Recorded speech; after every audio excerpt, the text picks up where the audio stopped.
when he is in the presence of Allah subhanahu wa ta'ala, Allah subhanahu wa ta'ala describes him, glory be to Allah who took his slave, his abd, his slave. This is how the Prophet is. It's an important lesson for us, because how do we measure our closeness to Allah subhanahu wa ta'ala? How do we measure our value in life? How we are, who we are, what we are.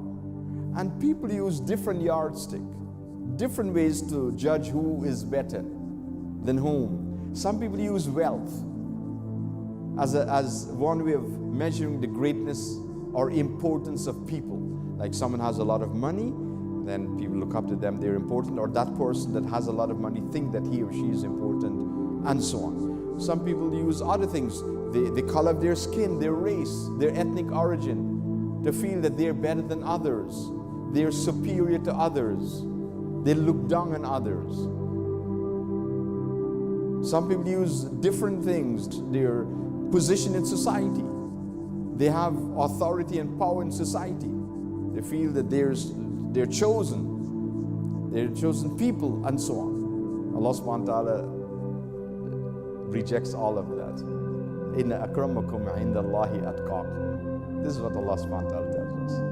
Demonstrating it here now. Subhanalladhi asra bi'abdihi. His slave.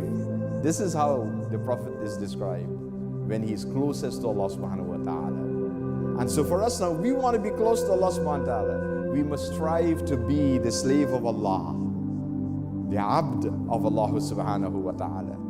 To submit ourselves to Allah, surrender ourselves to Allah subhanahu wa ta'ala, strive to Allah subhanahu wa ta'ala, for Allah subhanahu wa ta'ala. Let every breath that we breathe in and breathe out be done with a purpose, and that is to serve Allah subhanahu wa ta'ala. Everything we do, every moment of our lives must be spent to please Allah subhanahu wa ta'ala. Be the abd of Allah, the slave of Allah, to get closest to Allah subhanahu wa ta'ala. That is what the Prophet has taught us, and how Allah subhanahu wa ta'ala describes him in this Qur'an.